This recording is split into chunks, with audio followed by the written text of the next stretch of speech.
2 weeks ago, I briefed the media and testified in Congress that our immigration system was at the breaking point. That breaking point has arrived this week at our border. CBP is facing an unprecedented humanitarian and border security crisis all along our southwest border, and nowhere has that crisis manifested more acutely than here in El Paso.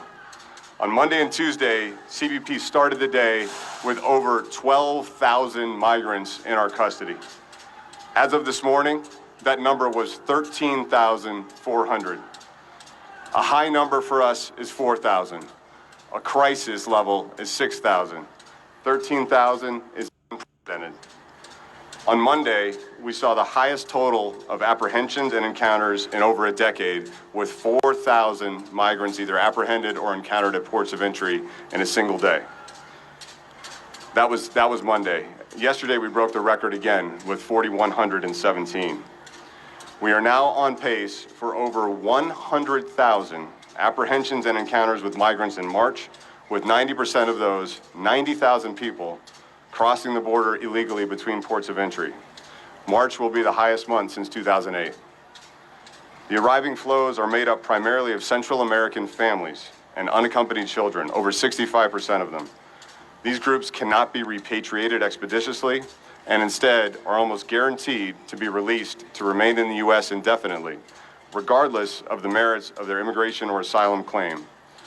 The last time we had crossings near this level, they were almost all single adults from Mexico who could be swiftly repatriated. There's a big difference. To put this in more recent context, in March, we will see over 55,000 family units alone. In March of 2017, when we were at historic lows, we saw 16,794 crossings total, including all demographics, adults, families, and children. This stark and increasing shift to more vulnerable populations, combined with overwhelming numbers and inadequate capacity to detain families and children at ICE and Health and Human Services, respectively, is creating a humanitarian crisis. In March, almost 40,000 children will come into CBP's custody after making a harrowing journey in the hands of violent and callous human smugglers through Mexico. The danger of violent assault on that journey, the potential for a tragic incident in the crossing or in overwhelmed CBP facilities and transportation networks is clear and present. It's going to be 85 degrees in El Paso today. The danger increases for all of those crossing our border unlawfully as it gets hotter. Here in El Paso, we have almost 3,500 migrants in custody this morning in facilities designed for many fewer. We had over 1,000 apprehensions in this one sector alone on Monday and encounters at our port of entry. The vast majority, again, families from Central America. And all of this is coming into facilities designed for short-term holds of single adults.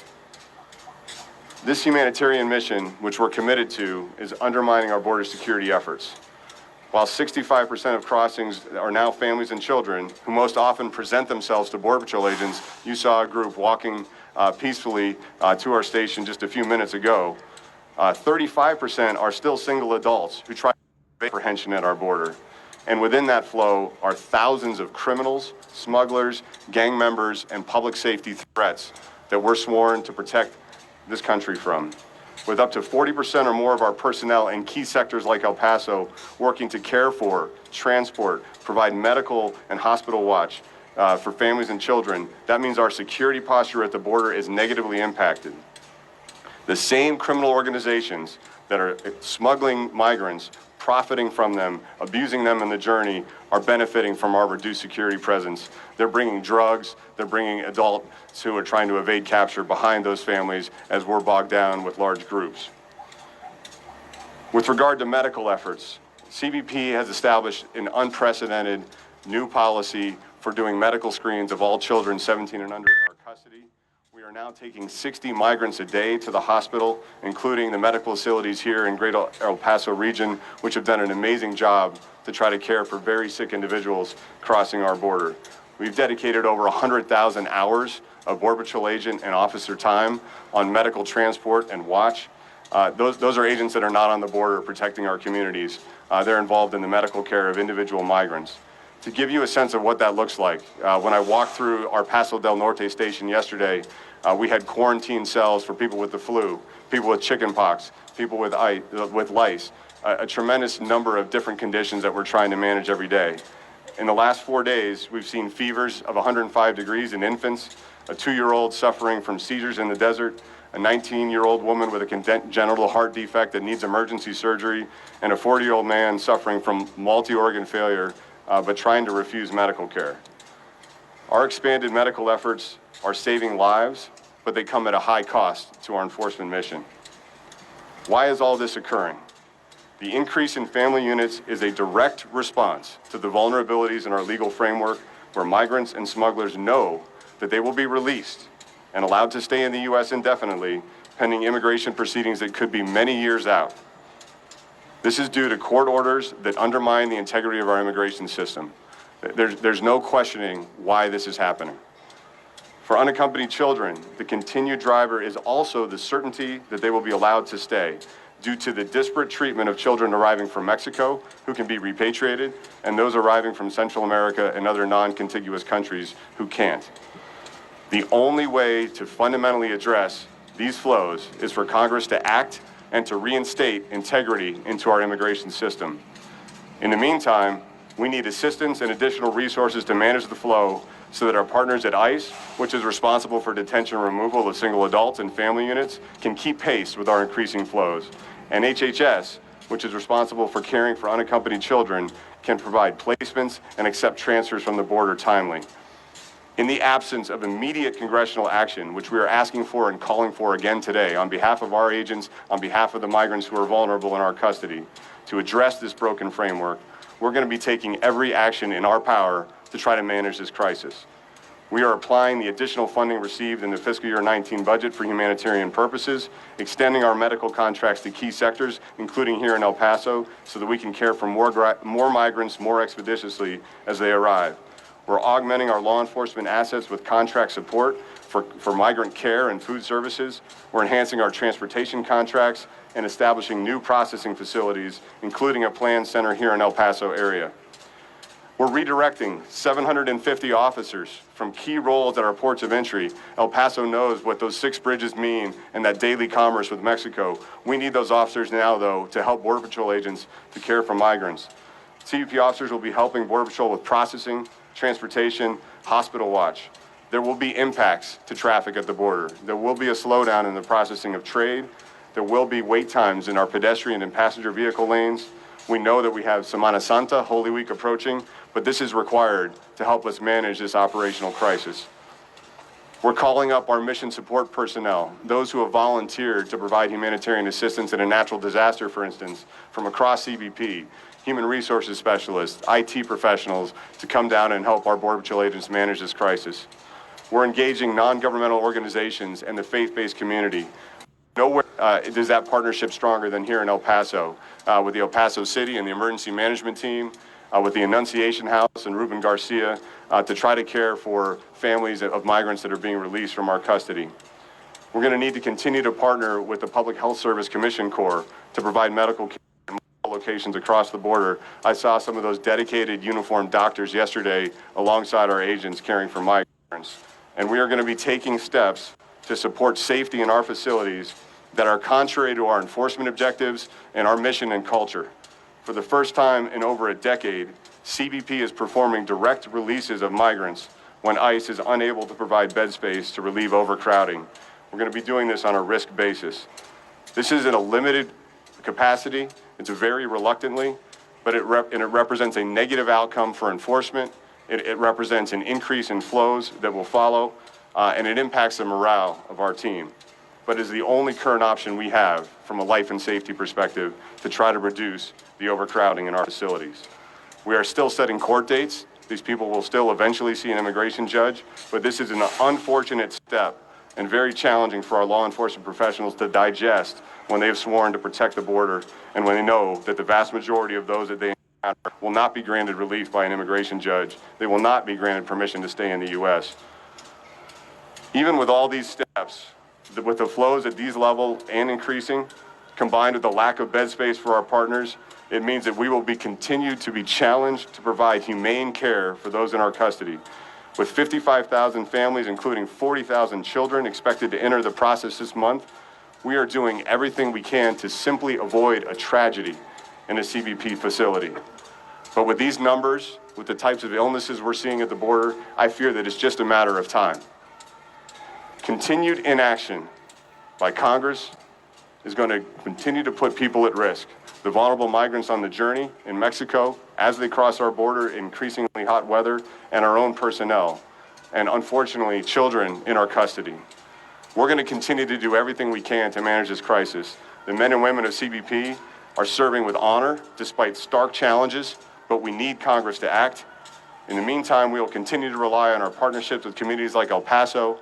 We're going to ask Mexico to do more, and we're going to continue to do our level best to take care of vulnerable people in our custody. Thank you. With that, I'll take some of your questions. Bob Moore.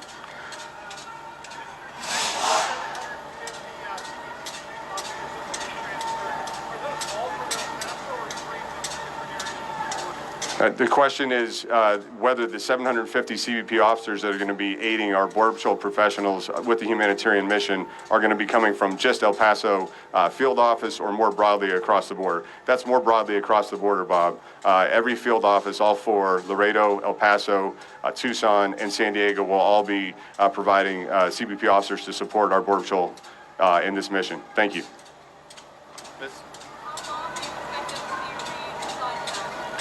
So that's a very good question. The question is, how long do we expect our CBP officers to be reassigned to supporting the humanitarian mission alongside their Border Patrol partners?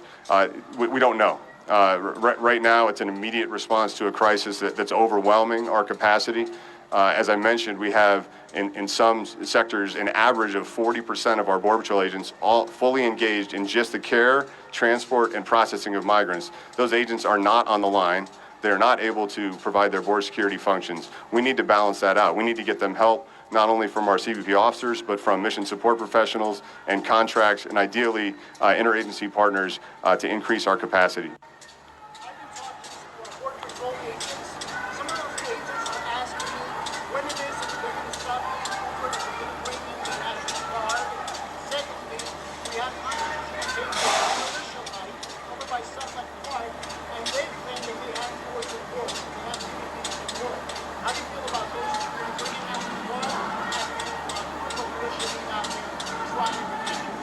So we're asking for help from interagency partners across the federal government. This includes the National Guard, it includes the Department of Defense. They're already working alongside us to assist with our border security mission, to provide capacity for emergencies, to include security at the ports of entry, as well as medical care. That partnership is going to continue, and we're looking at ways that DoD can even help us more, and looking at additional resources that they could bring to bear here at the border.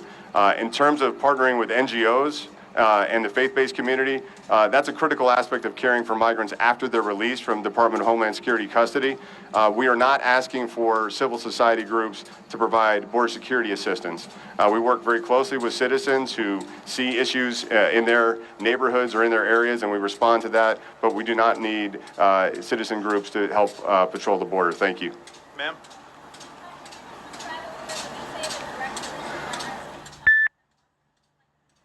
Right.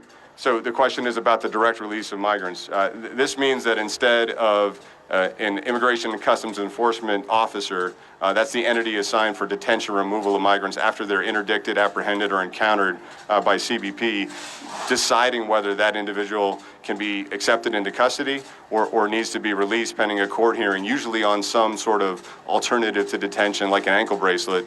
That decision will be made by a Border Patrol agent, and the release will happen more expeditiously and directly. That is not something we want to do. It's something we have to do, given the overcrowding in our facilities.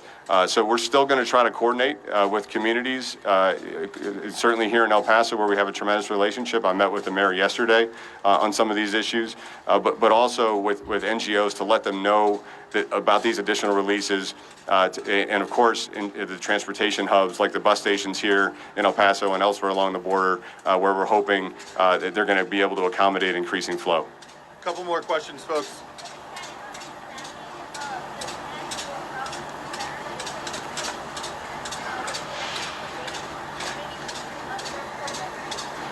Yes, we're absolutely looking at the right ways to protect migrants from the elements while they're in our custody and to move them expeditiously through our process. And that could involve a combination of some soft-sided facilities. What we're trying to do here in El Paso, acquire a more permanent central processing facility that will allow us to coordinate our resources to provide the appropriate contract support and medical care in one hub, and then allow us to do transportation from that. But yeah, we're looking at immediate term, midterm sort of modular facilities, and then long-term, more permanent structures that we can have full services. And we've gotten some significant support from Congress for that funding, but we're going to need more. Okay, folks, last question. Nick?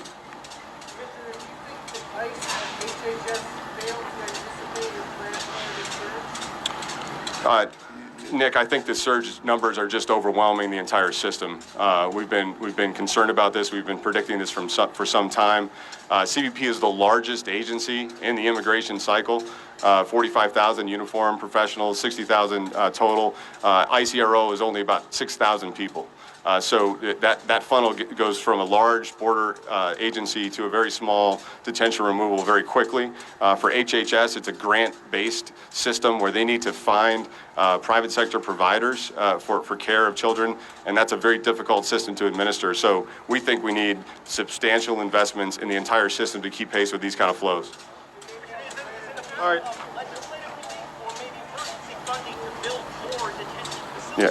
The question is it legislative relief or emergency funding? I want to answer this one. Legislative relief, changes in the law, and closing the vulnerabilities in our legal framework is the only way that this flow is going to be reduced and we're going to be able to restore integrity to our immigration system. Right now, we are not able to even reach the claims of legitimate asylum seekers.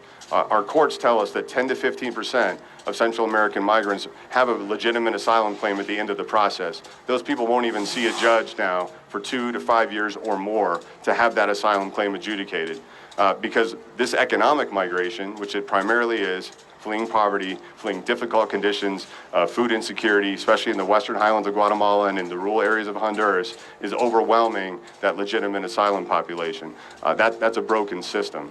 For unaccompanied children, we have government partners in the Northern Triangle, El Salvador, Guatemala, Honduras, who are ready to take children back and handle that humanely. Those are their citizens. They believe they have the responsibility for, but we're not allowed to do that under the law, under the Trafficking Victims Protection Reauthorization Act. We need changes to those two situations.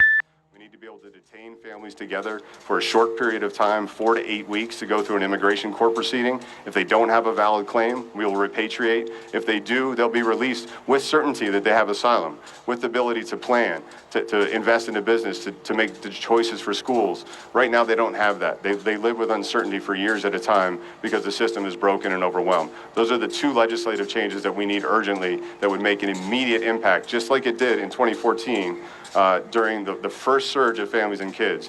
When DHS started repatriating families that didn't have a valid claim, the numbers went down immediately. We don't have the ability to do that due to court decisions that have come subsequently. We need Congress to fix that. Secondly, we absolutely can't wait. We have migrants in our custody that are in challenging conditions. We need to provide a better facility and a better process for them urgently, and that requires interagency partnership and resources. Thank you for that question. Thank you, everybody. With that, we'll be happy to follow up with any questions that you have. Please work with myself and our team at OPA. Thank you.